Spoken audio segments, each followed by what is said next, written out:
Bonjour les amis et bienvenue dans cette vidéo de présentation du match entre le FC Rennes et l'Olympique Lyonnais qui aura lieu cet après-midi à 15 h sur Prime Video. Alors, on va dire, certes, ce match est le 11e match de la saison, 11e journée de championnat, mais je pense que dans l'esprit de beaucoup, c'est un petit peu comme si on commençait la saison. Il faut dire que le changement d'entraîneur, évidemment, est toujours un événement majeur dans un club. D'autant que si, comme moi, vous étiez un anti-Peter Bosz primaire, vous êtes ravi de son départ et de l'arrivée de Laurent Blanc, tout en ne considérant pas que Laurent Blanc est un sauveur, mais qu'en tout cas, il vous libère de l'emprise de Peter Bosz qui a fait tant de mal à notre équipe. Alors, ce match se déroule évidemment à Rennes, où nous avons de très très mauvais souvenirs, puisque cette équipe rennaise, je le rappelle, dirigée par Bruno Genesio, eh bien, nous a collé 2 tartines la saison passée, 4-1 à Rennes et 4-2 à domicile. Si vous voulez vous faire mal, faites comme moi, regardez le résumé du premier match. Et vous verrez que si on prend 4-1, sans un Anthony Lopez de gala, on peut prendre 7-1, 8-1 facilement. Plus évidemment la polémique ridicule entre Paqueta et Aouar pour savoir qui va tirer ce fameux penalty qui nous ramenait à 4-1 à 2 minutes de la fin. On avait vraiment touché le fond, enfin tout du moins c'est ce qu'on pensait, avoir touché le fond lors de ce match, mais on fera bien pire jusqu'à la fin de la saison. Alors le groupe a été publié, c'est le groupe officiel qui a été publié par l'Olympique Lyonnais, évidemment. Ce qui nous a frappé tout de suite, c'est de voir Thiago Mendes en milieu de terrain et non plus du tout en défenseur. Donc je pense que l'option Thiago Mendes défenseur, on ne la reverra plus, sauf vraiment s'il y a une avalanche de blessés chez les défenseurs. Alors l'équipe, qui généralement est très très bien informée, notamment Hugo Guimet sur la composition des équipes et le système de jeu, se montre un petit peu plus prudent. Je me suis posé la question de faire la vidéo hier, puisque l'option 3 défenseurs centraux était déjà dans les tuyaux, mais on va dire cette hypothèse n'était pas vraiment étayée, elle avait été émise par un journaliste de l'OL Play. Alors on sait qu'à l'OL Play ils sont très très bien informés, mais bon, j'étais pas trop sûr, vous allez voir pourquoi. Et finalement l'équipe ce matin publie une composition, alors pas en 3-5-2 comme il a été annoncé, mais plutôt en 3-4-3. Un système qui a un très très grand avantage, c'est d'être d'une solidité de fer défensivement.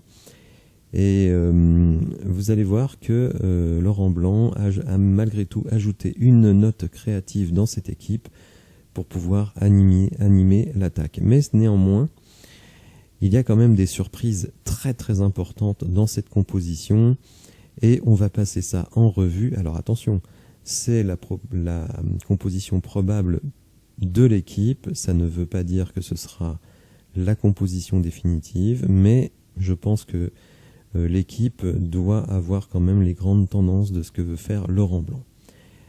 Alors dans les buts, évidemment, Anthony Lopez, ça n'est pas une surprise. Par contre, en défense centrale, donc évidemment, 3 défenseurs centraux, et vous le voyez, évidemment, Jérôme Boateng, qui n'a pourtant pas joué une seule minute depuis le début de la saison, se retrouve titulaire. Alors là, quand même, c'est une très très grosse surprise. Et en fait, c'est pour ça que je ne voulais pas faire la vidéo hier, parce que j'étais très surpris que Boateng soit titulaire après ne pas du tout avoir joué. Vous le verrez un petit peu plus tard, c'est pareil pour Oussem. Diomandé, ça me paraît tout à fait normal, et Lukeba également. Malo Gusto et Nicolas Tagliafico vont remonter un petit peu sur le terrain par rapport à la position dans une défense à 4, en étant purement piston. Pour Malo Gusto, ça paraît totalement naturel. Pour Tagliafico également. Le problème qu'on avait pour Tagliafico, mais c'est pas de sa faute, c'est que comme Karl Toko Ekambi ne lui donnait jamais la balle sur les dédoublements, évidemment, ses montées n'étaient pas toujours couronnées de succès, mais je tiens à dire que ce n'est pas de sa faute. Au milieu de terrain, donc chez les relayeurs, on va avoir Maxence Cacré et Tolisso. Alors Cacré, c'est une surprise, très sincèrement. Quitte à mettre un jeune, j'aurais plutôt mis Le Penant. Bon, l'équipe n'est pas figée. Peut-être que Cacré a retrouvé beaucoup d'énergie et de confiance depuis l'arrivée de Laurent Blanc. Mais si on regarde effectivement les performances depuis le début de la saison, Le Penant paraissait quand même plus naturel dans cette position. Tolisso, bon, logique, dans quel état physique, c'est toujours le même problème. Donc la deuxième surprise avec Jérôme Boateng, c'est évidemment Oussem Aouar, qui lui aussi n'a pas joué une seule minute depuis le début de la saison et qui se retrouve titulaire. Alors là, ça pose quand même la question de la gestion de Peter Bosz, qui a quand même 2 joueurs internationaux, même si Oussem Aouar a été très peu sélectionné en équipe de France, mais qui a 2 joueurs internationaux dans son effectif et qui ne les a jamais fait jouer.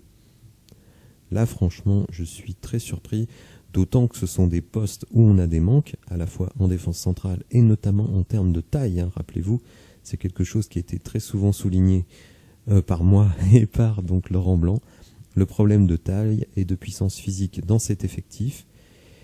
Et la deuxième chose, évidemment, la créativité. Donc, Peter Bosz a préféré mettre Ryan Cherki, notamment à Lens, en créateur, au lieu de mettre Oussem Aouar. Ça n'a franchement aucun sens, dès lors qu'Oussem Aouar était apte à jouer, donc ça aussi à mettre au débit de Peter Bosz.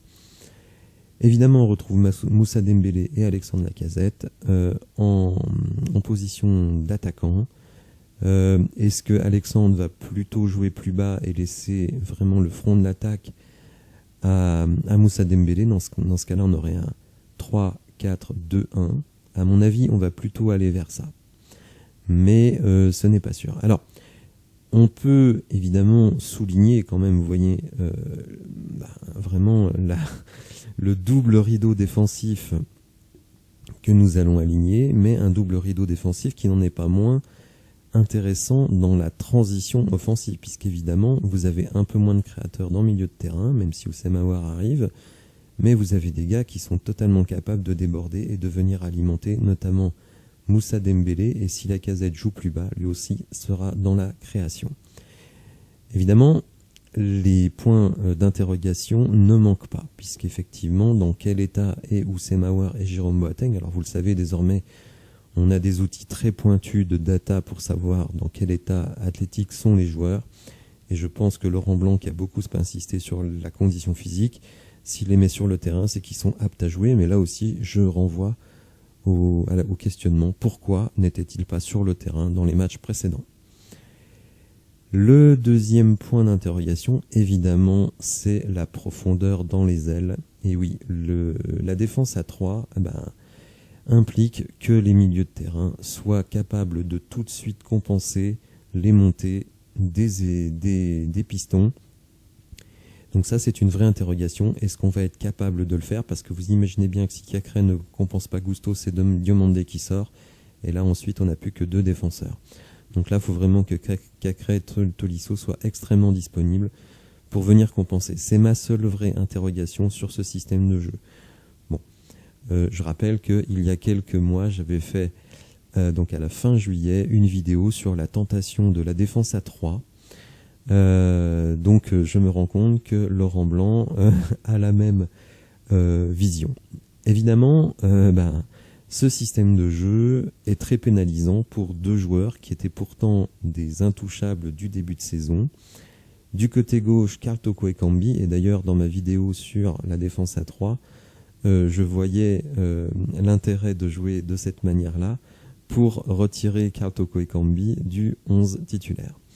Le deuxième qui morfle dans cette organisation, évidemment, c'est Tété, qui lui était ailier droit. Alors, d'un côté, c'est un peu négatif, mais en même temps, maintenant, ces joueurs-là, vous les avez sur le banc. Donc, si vous avez besoin de rajouter du punch offensif, évidemment, vous pouvez les faire rentrer, sachant qu'en plus, on a évidemment Ryan Cherki, Romain Fèvre, donc qui apparemment est de retour.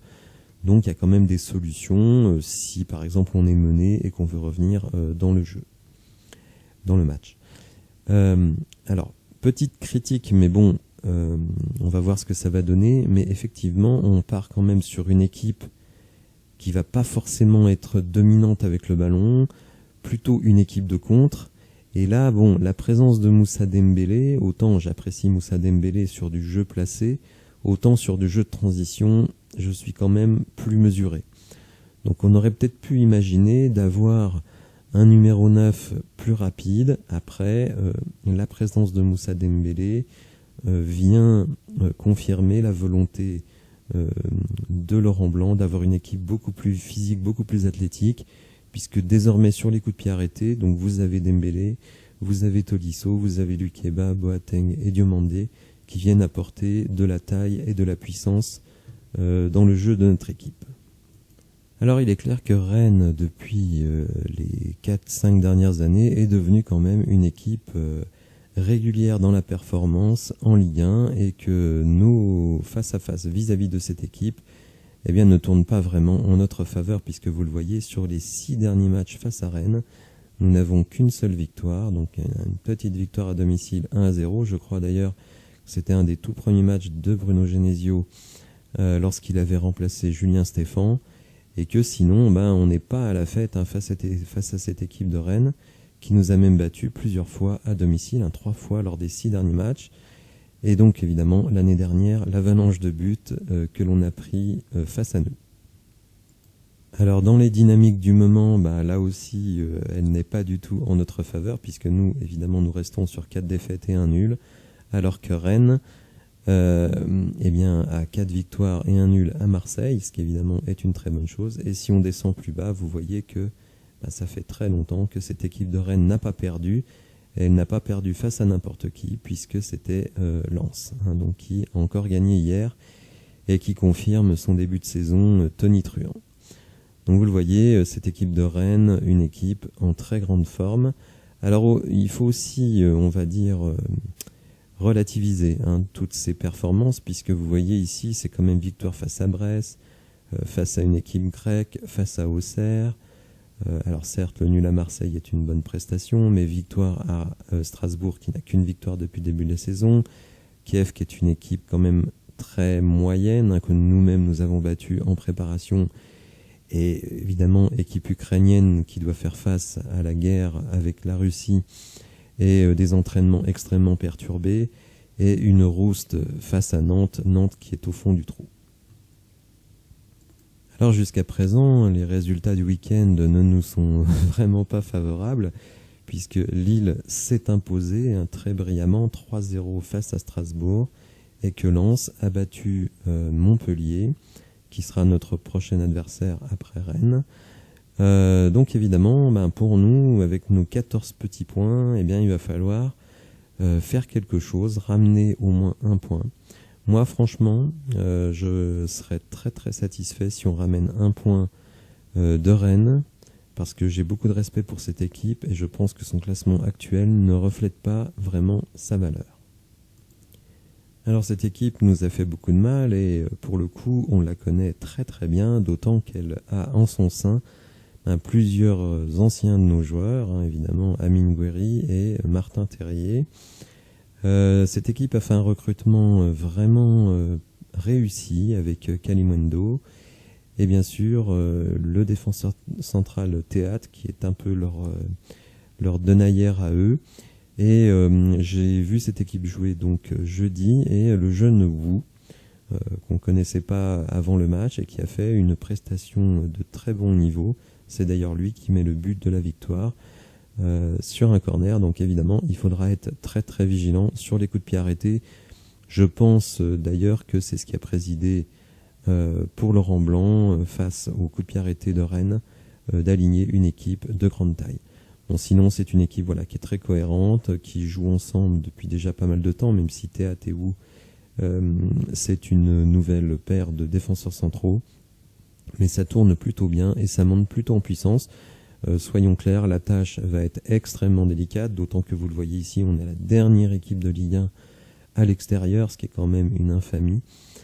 Voilà, alors n'hésitez pas à me dire dans les commentaires ce que vous pensez de cette organisation en 3-4-3 ou 3-4-1-2, comme vous voulez, on l'appelle comme on veut, mais bon, en tout cas avec 3 défenseurs centraux et des pistons, ce qui est vraiment une révolution dans notre jeu, et la mise sur le banc de Toko Ekambi et de Tété. Voilà, j'espère que vous avez apprécié la vidéo. Si c'est le cas, n'hésitez pas à la liker. Merci à vous, vraiment un grand merci pour les abonnements, puisque vraiment ça a explosé de cette semaine, puisqu'on est passé de 400 abonnements à 450. Si vous appréciez la chaîne et que vous la suivez régulièrement, n'hésitez pas à vous abonner, c'est très très important pour moi. Et je vous dis à demain, lundi, pour un débrief du match avec les réactions, les statistiques, en espérant qu'on ait beaucoup de bonnes choses à dire. Voilà, merci de m'avoir écouté. Au revoir.